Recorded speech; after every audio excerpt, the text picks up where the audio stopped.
This segment is to give you a little recap and a overview of the solar eclipse that are part of this study. I've listed them there in the top left-hand corner, just so that you can see in advance, looking forward of where we're headed, so that you have a bigger picture, an overall perspective. And that perspective is essentially that there's two solar eclipses, May 10 and November 2nd, that relate to the courses of Abia. And the third one that we're discussing right now is April 29. This is the 5.5 months. This is the 5.5 month of Elizabeth's pregnancy. She's inside her 6th month, completed her 5th month, but inside her 6th month. And there's going to be an October 23rd, which we will discuss. And there's going to be an April 18, which we will discuss. And the times that you see on the far right-hand corner are all particularly pertinent and astounding. So we're going to pay attention to the times that these solar eclipses last for, how long they last for. We're now going to examine the 7th sign. The 7th sign of the story of the birth of Jesus, the Bethlehem star. The 7th sign is April 29. I'm not going to leave you in suspense as to what the April 29 7 BC sign looks like. It's not that complicated. Here we have a solar eclipse, and it is inside the Taurus.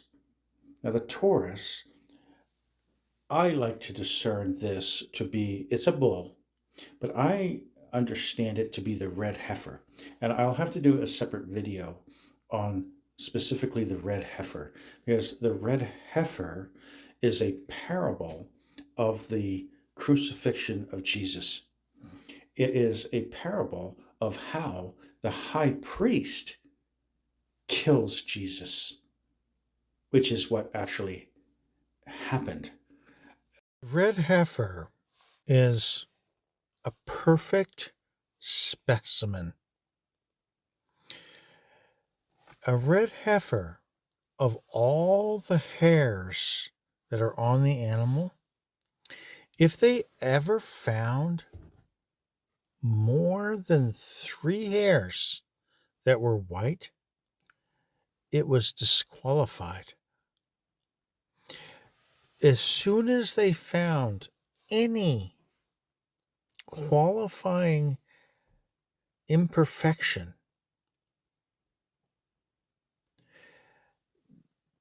it was disqualified.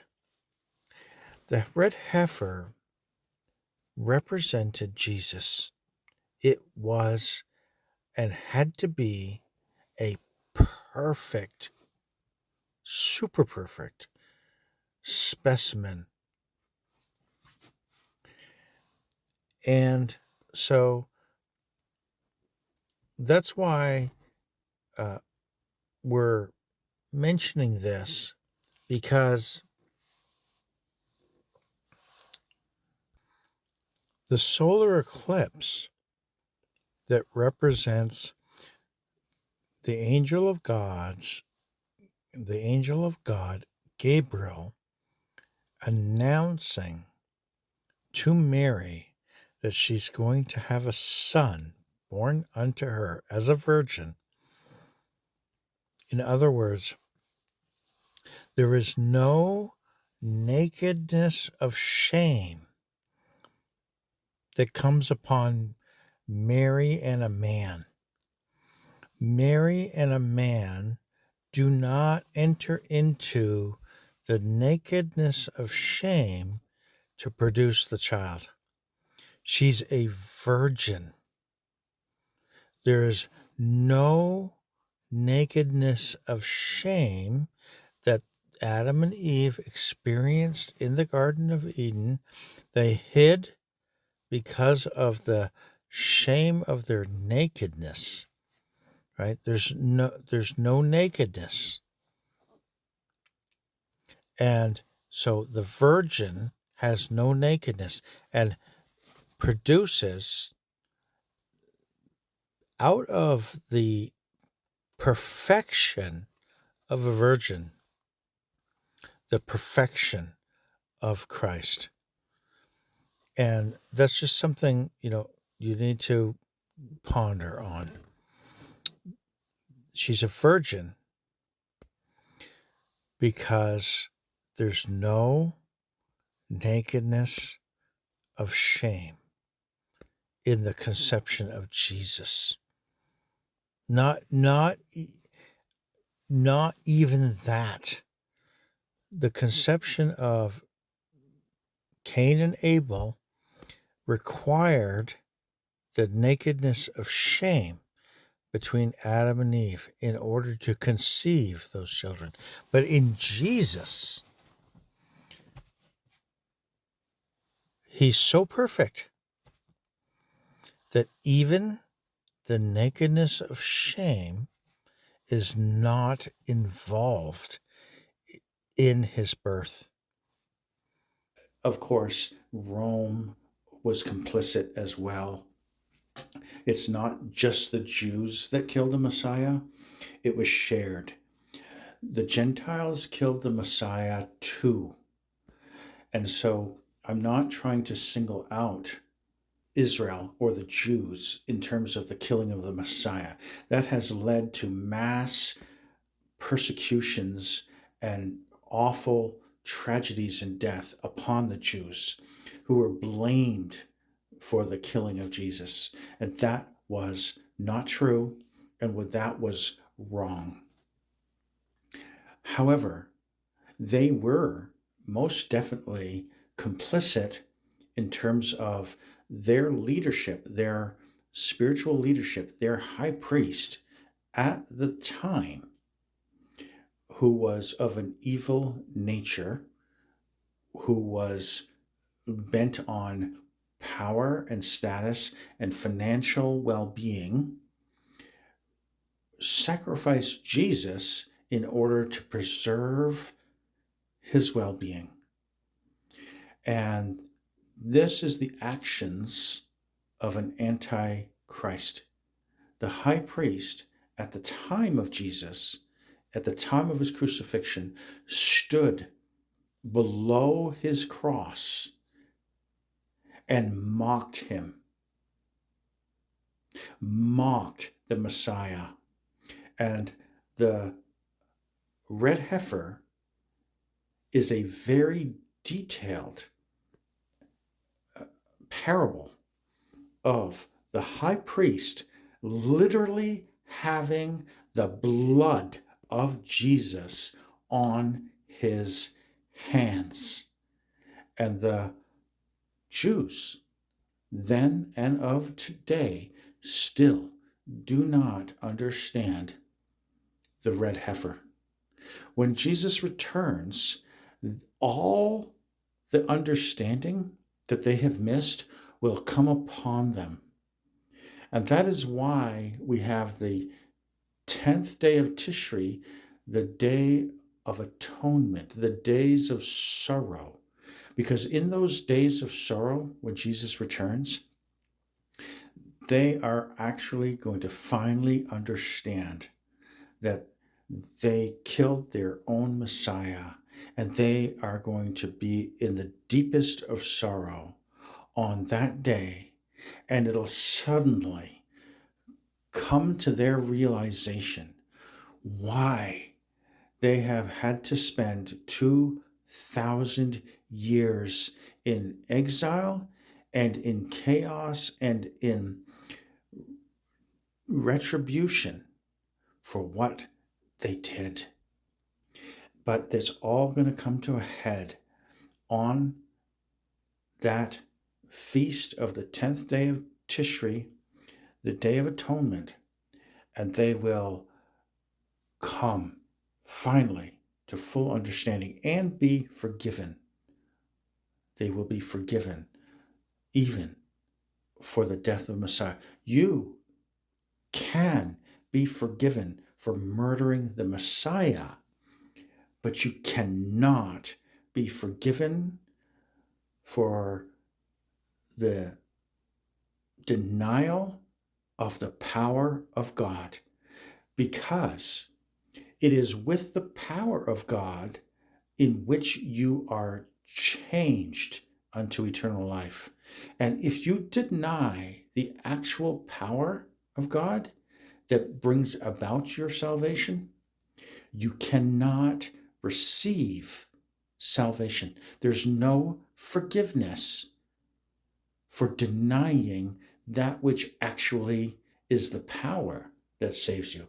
But if you denied the Son, you can be forgiven. The Son of God is below the power of God. This is another understanding that simply kills the Trinity.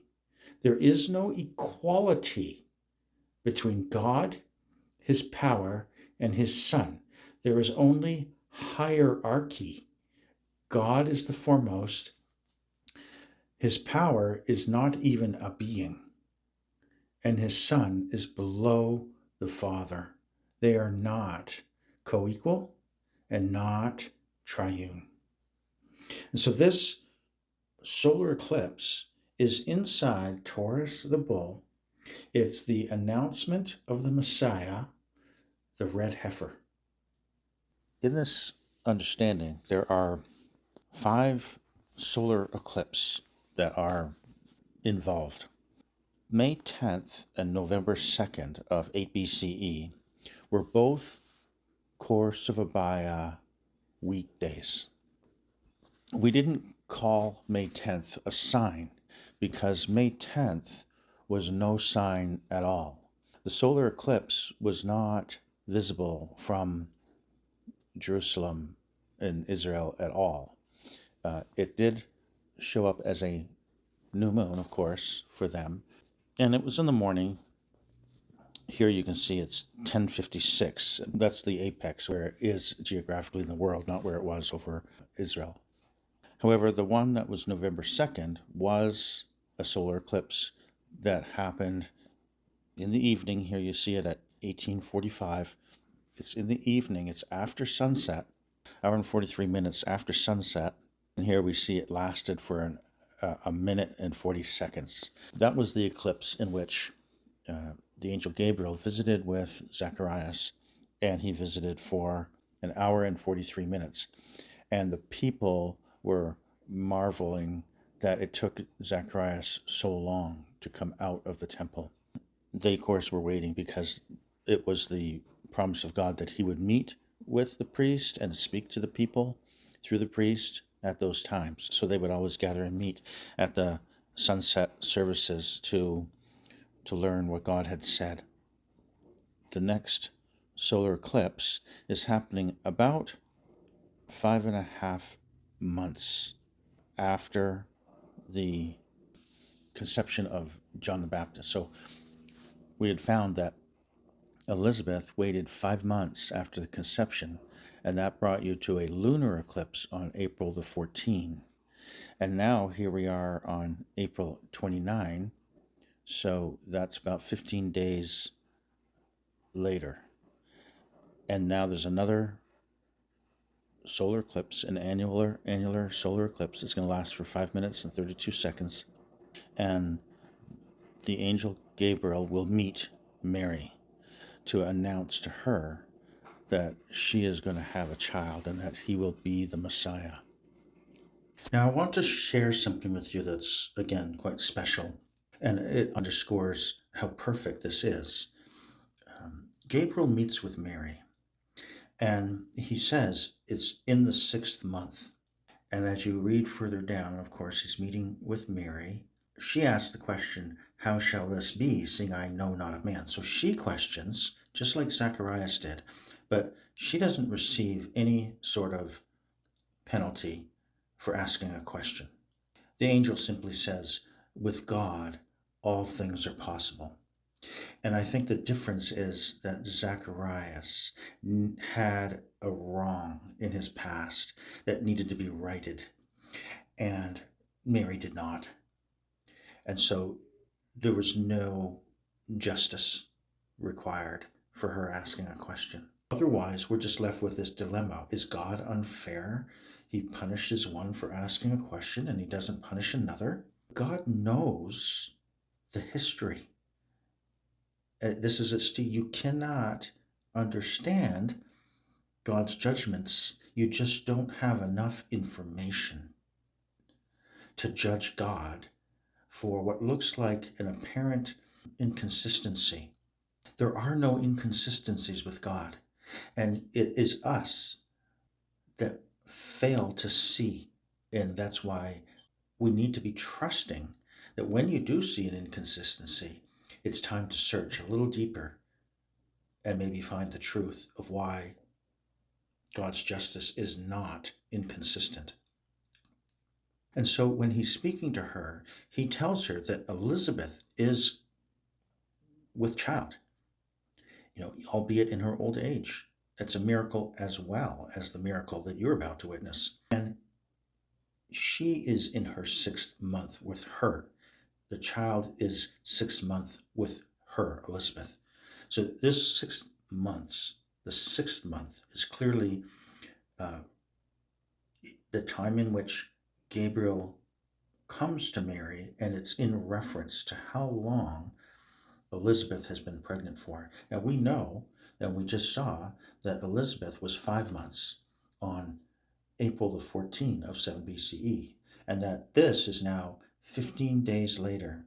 It's a full half a lunar cycle later, which means Elizabeth is working towards her 6th month. She's at 5.5.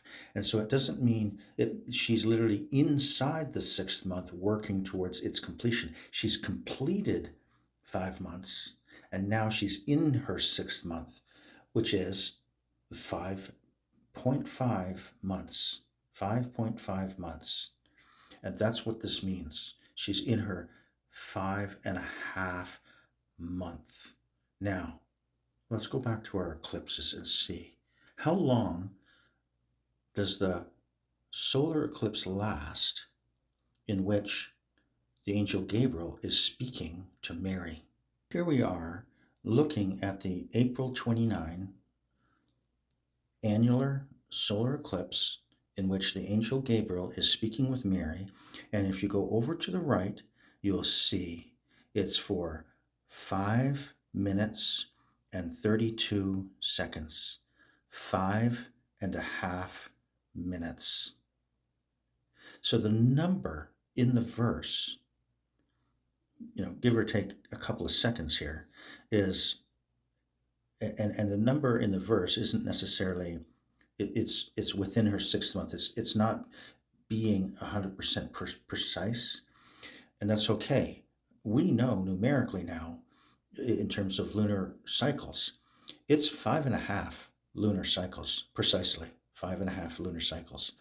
And this solar eclipse now, in the moment he's standing there and saying Elizabeth is within her 6th lunar cycle, and we know it's precisely the 5.5 mark. And here it is, the length of time that the solar eclipse lasts for, that is literally happening overhead as Gabriel speaks to Mary and speaks those words to her as to how long Elizabeth has been along for, match the length of time, 5.5 minutes, that this solar eclipse goes on for. Now, I don't know as all the solar eclipses have these special times. I expect you wouldn't, unless there's something in the verse that would indicate some relationship to the length of time that the eclipse lasts for, you would never know. You have to have something in the Bible that corroborates, that compares to what you're seeing in the celestial heavens. If it's not in the Bible, you can't just make some sort of suppositions about it necessarily. But here you see, and this is not the first time, and you're going to see this again. You're going to see it again, and it actually is there. This April 18, you're going to see, is particularly special that it's actually 5 minutes and 0 seconds. And so even the October 23rd at 4 minutes and 17 seconds, these are prophetic numbers. These are messianic numbers.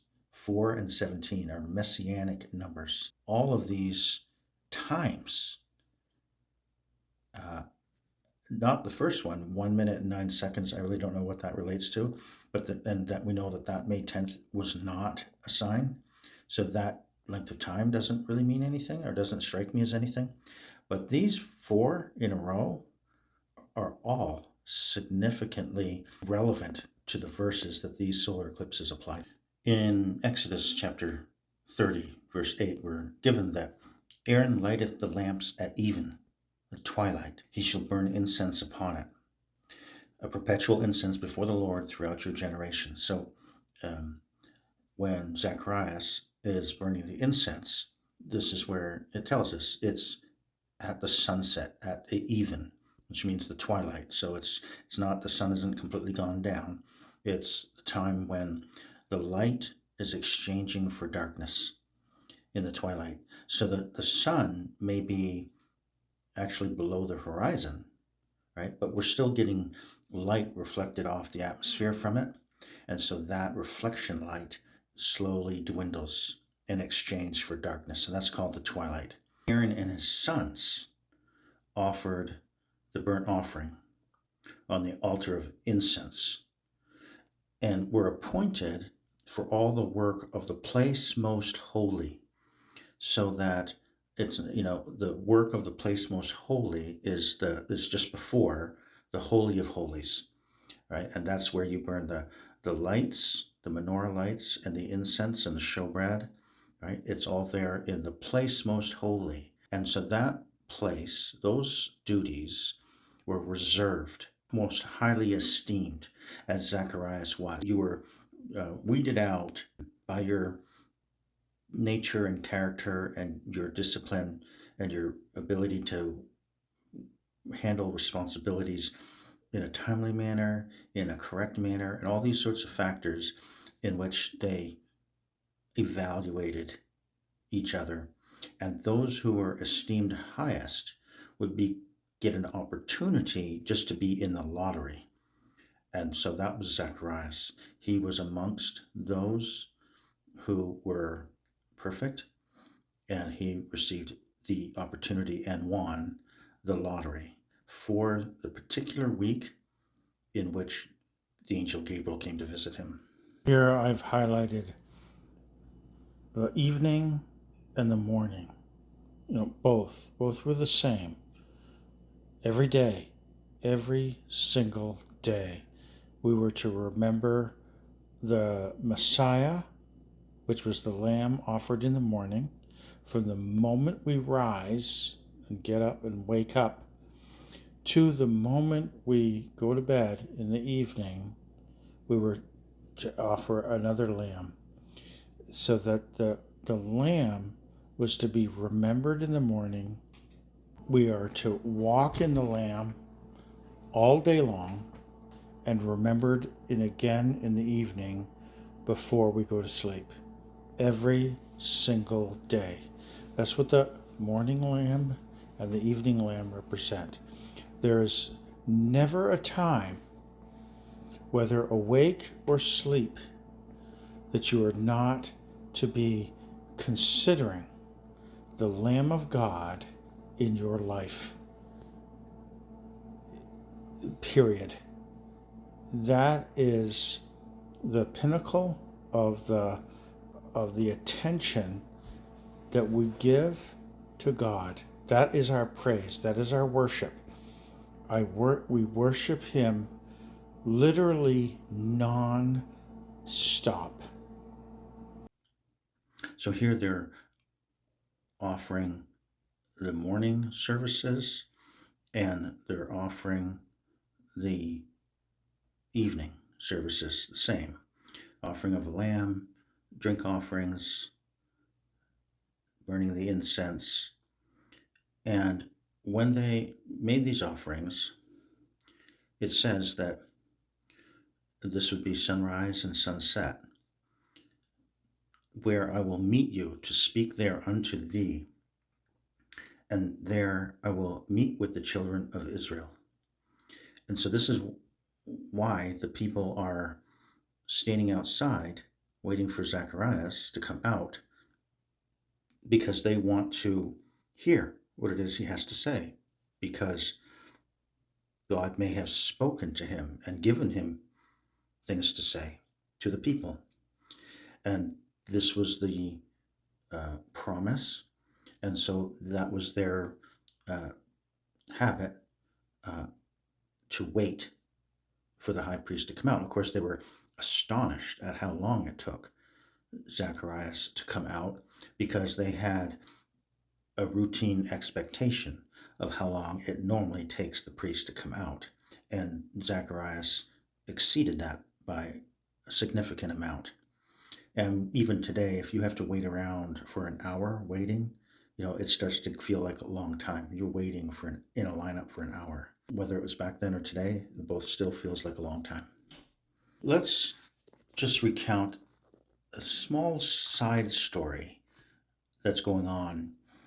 When Gabriel is speaking to Zacharias, he simply asks this question: whereby shall I know this? That he's going to have a son. It just seemed like a very simple, honest question. And then the angel Gabriel says, and behold, thou shalt be dumb. So the answer, how will you know that this is all going to come about? The angel Gabriel responds, you're not going to be able to speak. And why? Because you believest not my words. And Zacharias didn't really appear to not believe his words. He was just asking what seemed like an honest question: how will I know? He's asking for proof. What's the sign? How will I know that this is going to happen? Because it doesn't make any sense to me, because, we're old. My wife is too old to have children. Not necessarily an old person, but beyond the years of bearing children normally, right? So it's a certain kind of doubt, and it's rendered here as or wonder or questioning. It's rendered here as he believest not. And the real issue here is you have an angel of God standing before you, and why do you need proof? This is, it's not really a lack of belief, it's sort of a diminishing of faith. And I think the backstory is that the angel Gabriel knew that Elizabeth would receive great joy and vindication for the words that men spoke to her in a condescending way, that she was barren. And she was shamed all her life for being barren, which was not kind and very unfair for society to do that to a person, a God-fearing woman, to mishandle her like that. This is not unusual for societies to have harsh attitudes in different generations. What's going on, I think, is that in these opportunities, when this was happening to Elizabeth, Zacharias did not defend her. And so now, when she's going to be vindicated, he is going to be rendered speechless. He was speechless when he was supposed to speak up. And so now, when he wants to speak up the most, he's rendered speechless. And it could be that the reason this comes to us with a little bit of a puzzling as to why does he get such a harsh penalty for just asking a question. Even Mary asks a question, and she doesn't receive any penalty.